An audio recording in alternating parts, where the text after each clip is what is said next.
What's going on, YouTube? Well, got a video coming at you right now.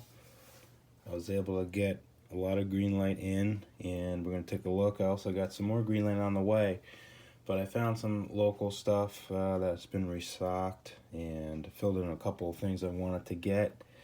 I usually don't complete every set. Sometimes I do, sometimes I don't really. I try to pick the cars that interest me and what fit into my collection. So let's take a look. I got some brand new stuff that just got released, and I filled in some holes, like I said. So what did we find? Well, this is a car that I've been debating getting, and it's actually been not really a peg warmer, but it has been around, and I was able to finally, because they were going on sale, just might as well pick one up. So should be up to date on my Caprice castings for now, pretty much. I think I need the Wisconsin car. So, but the Home Alone. So the reason I got this one was because I wouldn't feel bad if I wanted to customize this vehicle. There is the box art. It's kind of funny, actually. And pretty good to have around, especially during the holiday season. So yeah, let's check it out. This is a good one. Nice castings, very cleanly done. Put this over here. So this is an 86. So this is really when they still had the split headlights, and Greenlight made that apparent. I did that.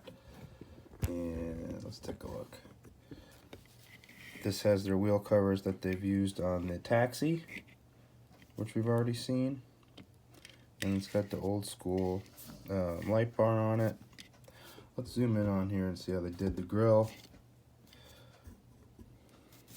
So the white division line between that and the blue, you can see there's a little bit of a overspray. Grill lost some of its detail right there too, but the bumpers on these cars are done very well. Take a look at that. Kind of a generic police department on there. Let's see. This one's to get this thing to stop shaking. There we go. Here we go.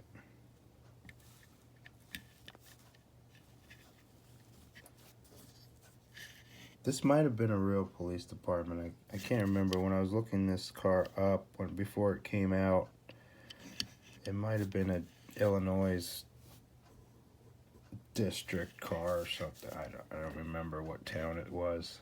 Can't remember if it was truly a movie car or if it was based on an actual town police car scheme.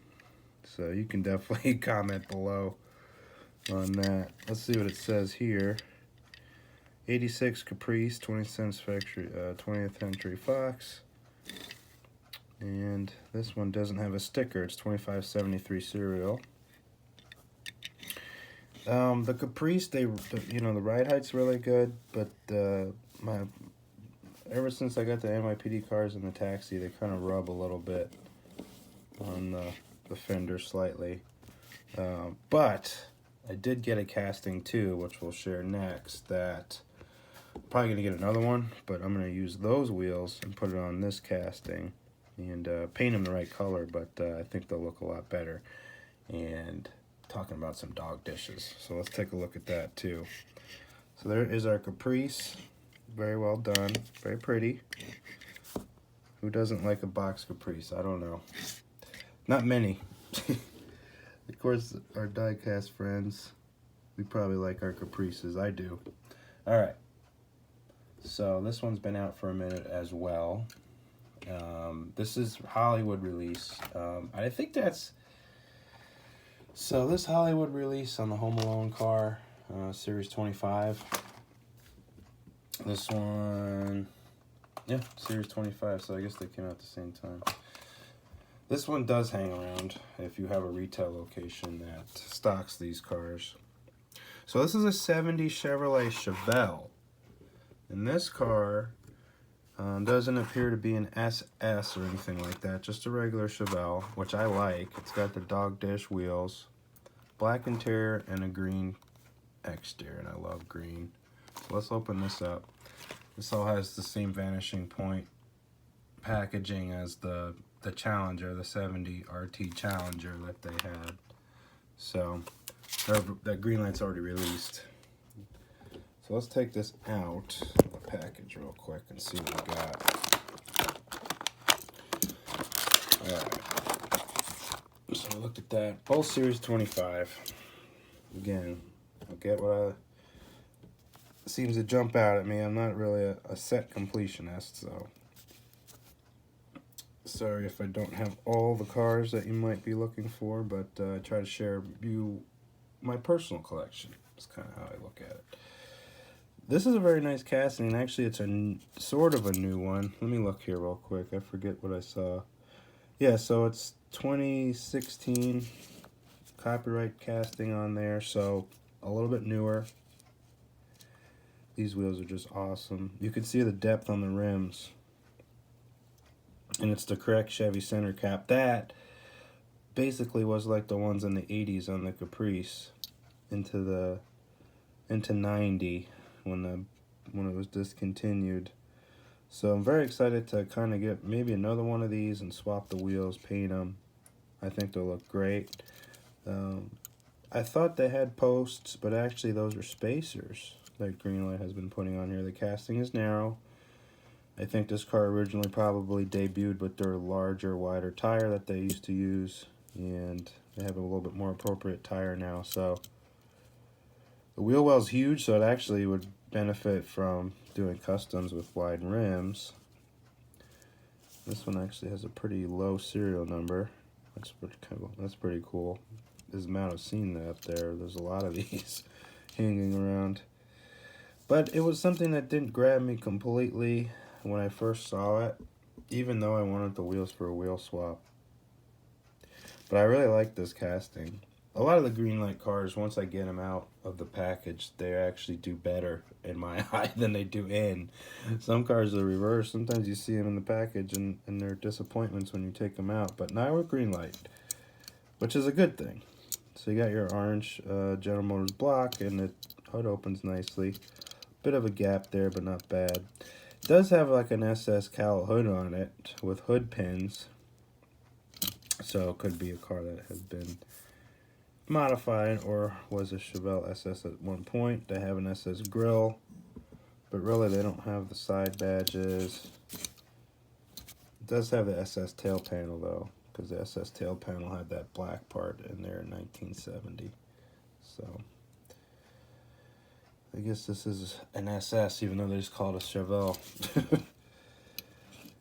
And cars back then, when you would get them, I mean, even though you see the SS with the stripes and the certain colors and the Magnum 500 wheel and all that stuff, you know, they could have ordered it with steel wheels, and you could have got it with a stripe delete, and you could have got it in a green, and you could have made it an SS. I mean, it's just, you really could do a car you want, you know, if you're willing to wait for it. And a lot of times people order cars and they came in wrong anyway. That was sort of common too. I've heard stories where they would place an order and then it got mixed up, or the car might have came with something added to it or subtracted from what they originally planned for. So there's all sorts of cars that were planned and unplanned during this time. Looks like it's got a manual transmission on there. So really cool. I think this is a great vehicle now that I've taken it out. And you can see, you know, if you look at a Hot Wheels casting, and you could see, I was always wondering, I said the Hot Wheels car is so narrow, and it is. Not only that, if you look at it, it's long, it's like longer. So the scale's pretty close, I guess, for 1/64th, but it's just not quite there.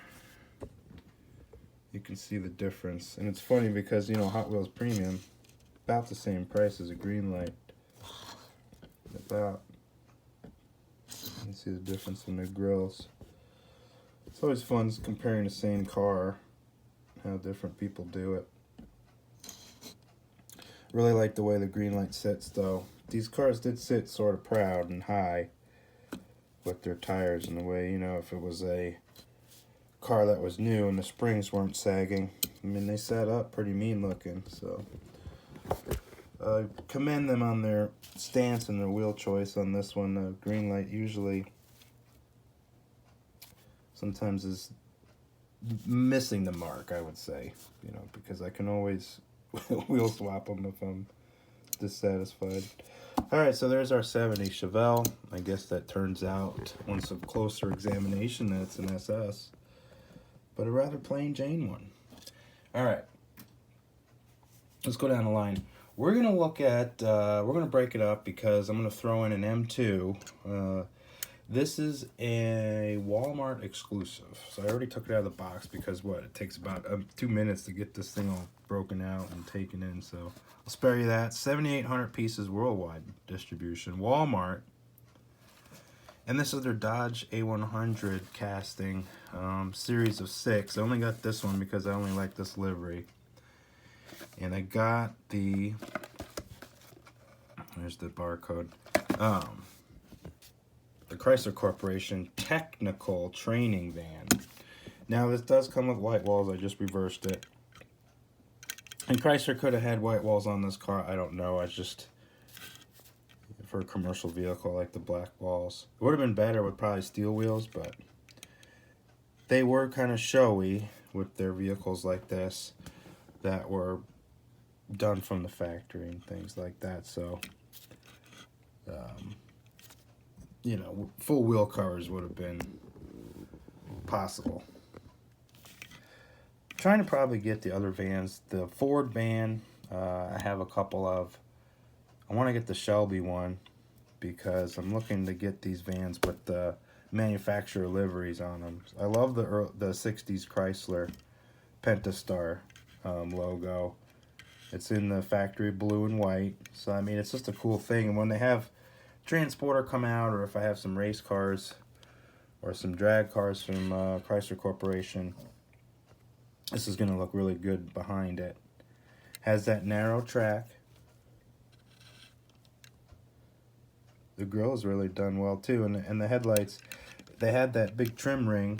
They did it on their passenger cars like that too. So that's really cool. And it does roll straight. The windshield is done very nicely as well. It's got the rear, it's got the vents up there too. So this would have been a truck that was a unit construction. Believe it or not, in this size, the A100, because they also made a longer wheelbase one too, but this is the common one. 90-inch wheelbase and a cab over design. Engine was in between the driver and passenger. You could add a stick shift in these. I think they also had automatics. They had the 6-cylinder as the most common engine. So they had the slant 6 in this van, and it went from a 273 to a 318 because this van was basically from 1964 to 1970, and then after 70 they went to the traditional cargo vans that we're aware of today. That kind of platform where the motor was kind of under the dashboard instead of it being in between the seats. So it's got a separate exhaust too, and I actually, for an M2 chassis, very nicely, a lot of good relief on there. Got your leaf springs and all that, and the separate exhaust. So very, very nice casting from M2. Even has, I think those are, let me look real quick. Yeah. Painted headlights, or taillights. And this is a 64 one, so the debut year. There's your Dodge script, which they would have had on the door. Just a really nice vehicle. So, very excited to have this. And let's back this out.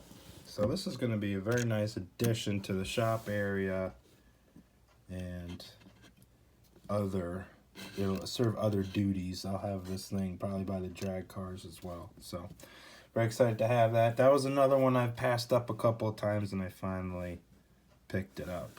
And if you see it, I recommend it. That was a nice one. Okay. We're going to get into another vehicle. This is the Barrett Jackson series. Now, this one I think was one prior. This is Series 3. This is another one that, like these three, I had my eye on, but I decided to get it recently. And this is an older Greenlight casting, but a very cool one. And after doing, you know, more Shelby stuff recently, watching the movie and learning up on him, because he was one of my favorite guys in the motorsports arena.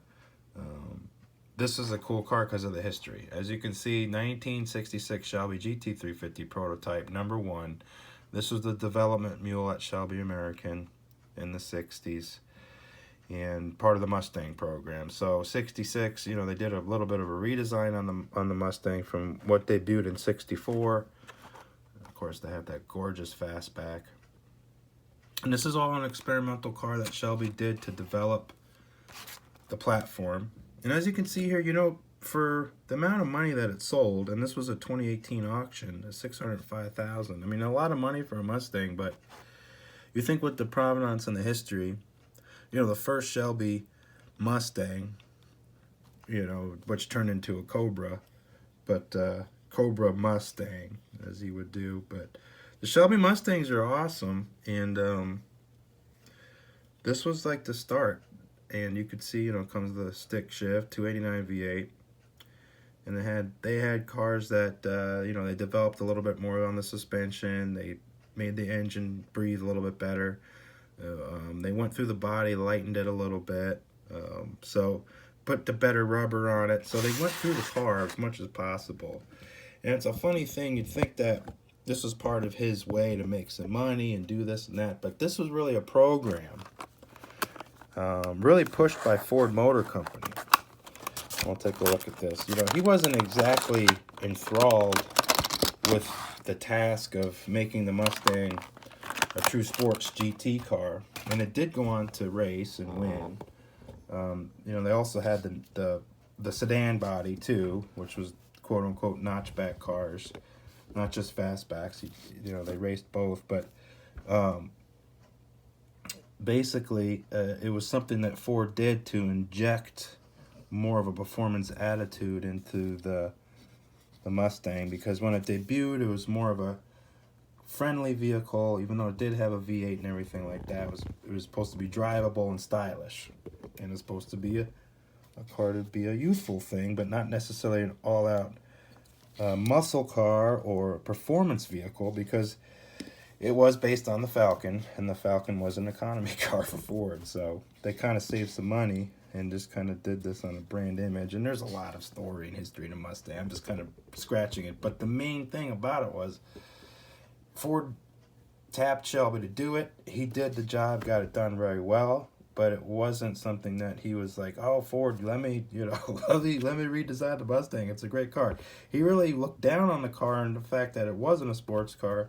And he had his work cut out for him, and he was bright. But he did get the car to run well in its class, and actually it ran internationally, not just domestically, and did very good too.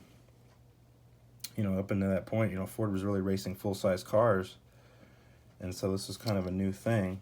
In addition to being the engine supplier for Shelby American and its Cobra, and the Daytona Coupe, and then also when he got tapped to successfully run the GT40 program. So very, very cool.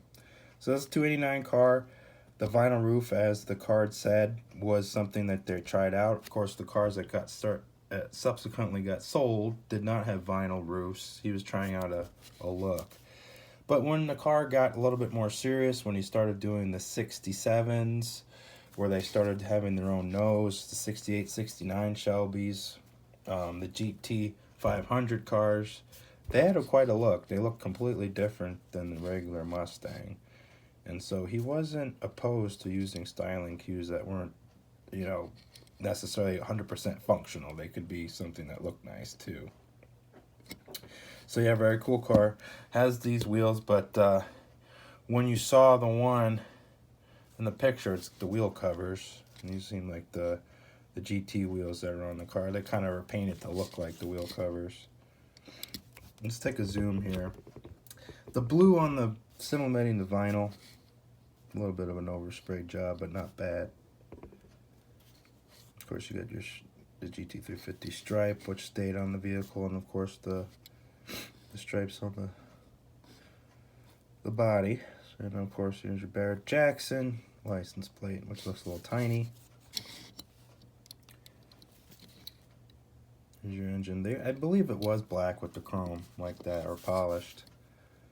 I think they got rid of the blue, but I can't remember. So yeah, test mule, basically. It's cool that this car survived. You know, the Shelby Daytona Coupes almost did not survive. That's for another day to tell that story. So very cool that this car is still around. All right. What was it? 66 Fastback, prototype 001. All right, next. A lot of blue and white cars today, and green. You see a theme. That's probably another reason why I bought the cars, got the colors. All right, so we're gonna get to a brand new casting for Greenlight. I don't usually get their 1/64 scale trucks, but this one is gonna be looking really nice on the layout. And I got the first one instead of the HD or SD truck series. This one's a standalone hobby exclusive. There's no livery on it whatsoever. It's the 2019 mail delivery vehicle, as they call it. But it's got that front end that we're all familiar with if you've ever seen a delivery vehicle. And there it is. You know, this really looks, even though they're calling it that, this looks like it could easily be a potato chip truck or a bread truck. But yes, they're going to do the UPS and United States Postal Service liveries, and they're out now online. They should be hitting retail stores soon. So let's take this out. I saw casting on this thing on Instagram. Someone got an ultra raw of this on Instagram. And I saw the casting relief, how clean it was, and I was like, you know, I gotta get one of these. And I did, and I ordered it, and they're relatively inexpensive. They're about $10 to $12. Plastic base, but rubber tires, and the body's sweet. You can see all the rivet detail on this thing is amazing. Tires are the same ones used on the dually trucks. So same gauge tire, plastic base here, as you can see. But they do the side mirrors. And the grill is done very, very nicely. I love the grill. Look at that thing.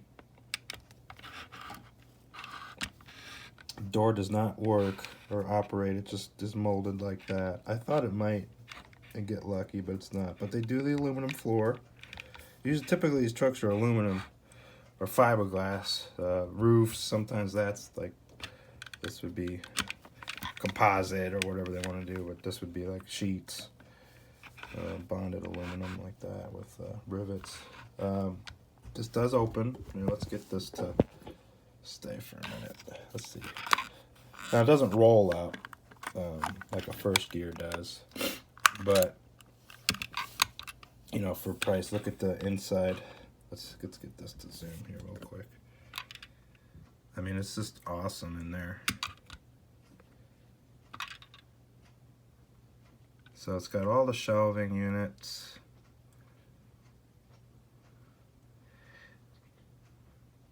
For the packages, and it's got that floor in there that's ribbed. It's got the big bumpers, those big crash bumpers. The wheels are a little funny looking. Big, huge holes. Usually these wheels don't look like that, so it's a little funny. And the other thing, axles sit back slightly. It's not completely forward. Now, yes, it won't go totally in the middle because this kind of is cantilevered over the frame, but yeah, I would say you might want to move a little bit forward, maybe on this scale, like a millimeter. It would probably look a little bit better. The dash is really done nicely as well. Let's see if we can get this to go in there real quick. I don't know. Let me see. There we go. It's see it. Yep, in and out, got one chair. I love the front. I like the way they did the front, the gaskets on the windows, the whole 9 yards, the mirrors.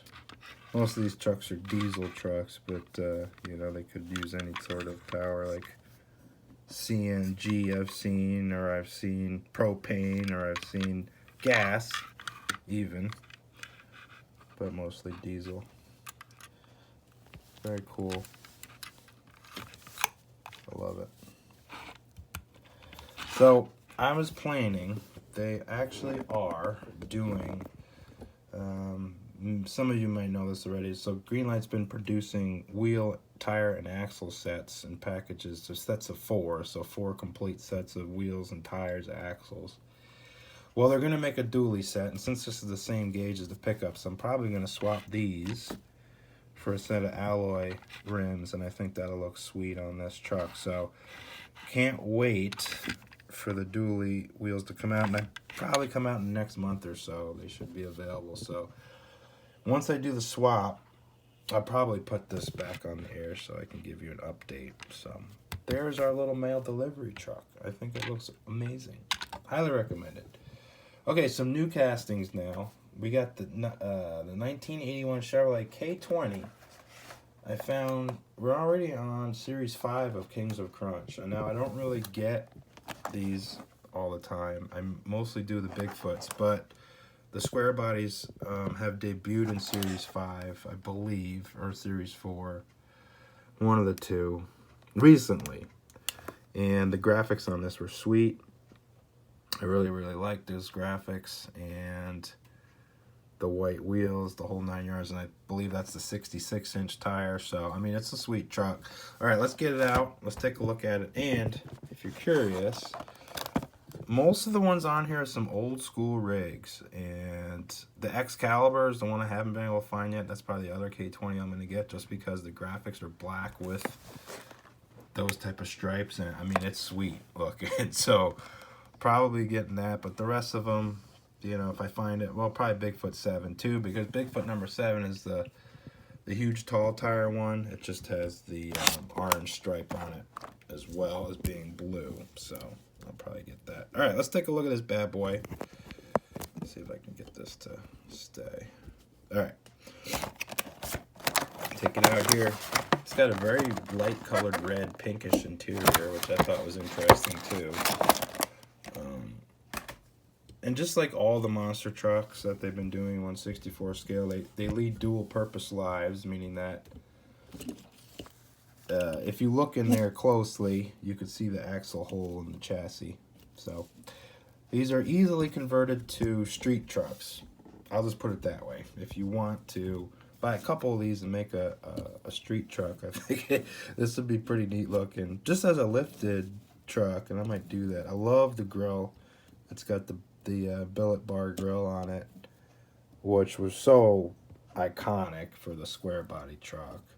And that grill, it would look great on any truck. If I lowered one or do a Chevy or a GMC, it would look awesome. So typical long bed square body. Let's take a look at the zoom. Let's look at the tampo work. So now it's got the K-20 badging on it.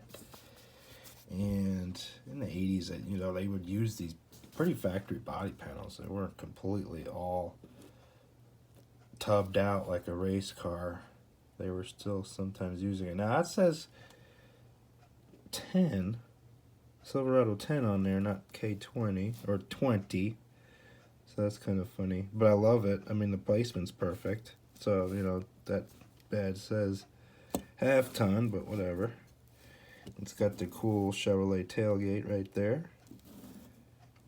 Just tampoed on the taillights, nothing special. Although if you strip this, because I have one stripped already, there is relief for the taillight done in the body. You just have to take a lot of the paint off. Double roll bar. Very cool truck. Rolls nicely, of course.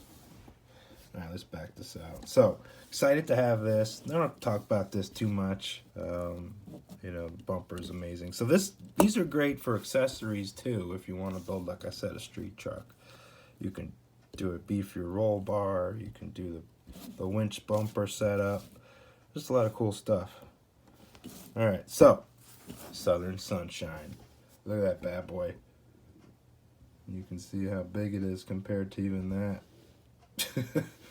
Okay, the last car. This is the one that has been elusive. I actually went online and got a couple because this is probably one I'll collect more of. Maybe not complete it, but definitely go after it if they're in stock colors. Talking about the 72 Ford Ranchero. Look at that bad boy. And the 72, they did a really cool front end. I mean, that's based off the Torino of the year. And these Fords are pretty cool looking. You know, those early 70s Ford cars. Very, very neat. Of course, you have the taillights like the wagon on the Ranchero. So let's take it out. Another cool ad. And by this time, in 72, it had a lot of options by this point. It was an established vehicle in the Ford lineup. And while not being completely heavily produced, I mean, it wasn't like a multi-100,000 unit vehicle. It definitely had its place in the Ford lineup, and it continued all the way to, can you believe it, 1979. And I think it's the longest plate because I think it preceded the El Camino, if I'm not mistaken. So 1957 was the debut year for the Ranchero pickup. I think the Ranchero went back as a option on the wagon, but anyway, full-size car in the 50s, and then in the 60s it went to the Falcon, which was a compact by 1960. 66, 67, Fairlane type car, kind of a one-year only deal, and then it went to the Torino Fairlane front end, and then the 1972 was already the 6th generation of the Ranchero as a pickup. And a lot of cool engine choices, you know, small 6-cylinder, all the way up to, for 72, a 429. So very, very interesting engine choices. I mean, you can get a huge big block in this car. You get a small 6-cylinder. You get a 4-speed transmission if you wanted. They also debuted the 400 V8 in this car too. So, or, you know, as one of the cars. So it's got that as well. It's a really neat vehicle. It's such an awesome roofline. This car definitely has more style presence than an El Camino did of the same time frame. I mean, this car just had a lot of style to it. The front end on Torino is amazing. I mean, Greenlight did a great job. The car's sitting nice and tall. It's got the Goodyears on it. I love the green, obviously. Very, very big fan of this green. And it's got the green interior. So we're going to do a wide shot here. Take a look. Plastic bed, but it's painted to match. Great detail on this car. You can see the Ford back there with the taillights. Look at those taillights. You can see they did the proper angle on them. Not just a flat slab, because they did tuck in like that. You know, just like the wagon. Got the hitch on it. This one's got single X exhaust. You can see kind of Greenlight's newer style chassis where they have these big cutouts for the axles and kind of a flat relief, but the body is amazing. You can see how the light goes off the contours, and that was true. I mean, very, very good casting. It's not an easy vehicle to pull off because it is so sloped, and let's face it, I mean, it looks misshapen, but that's how the Torino was. I mean, this car had all the body styles. It had a 2-door, a 4-door, a wagon, and even a pickup. So really neat how the designers were able to use all those body styles and use the same type of design language. I think that's great. Really, really great front end on 72. And it's really right before the federal government got heavily more involved in crash standards, and these nicer tucked-in bumpers started to disappear. And so this is probably the cleanest of this generation Torino came, because they started to get more ridiculous after this. So really a great year for Greenlight to reproduce. You can see also the rear bumpers tucked in very nicely. So just an awesome car. Very, very excited to have this. Glad I got more because this is going to be a highly sought after, I believe, vehicle for all my collector friends. Look at that interior, it's amazing. You can see the Ford script on the tailgate. Just amazing car. Very, very excited to have this one in the collection. A little bit wobbly on the rims, but I'm going to pull the wheels off and just put it on fresh axles and straighten them out. And should be ready to go. Let's take a look at the grill real quick. Amazing. Just amazing. And there is an engine in there. Let's back this out. Let's put this up a little bit. Let's see here. So, good engine for Greenlight. I mean, depth, a little small. They did have 302 and 351s too, so this kind of looks like that. Although there was a lot of real estate under that hood too. It was very long, so you know, could be a larger engine, but looks kind of like a small block in there. But I really can't tell. It is blue. All right, so amazing Greenlights M1 M2, but very excited. They are in the collection, and hope you enjoyed it. And also, someone left a comment about this car. I'll give you a look at it.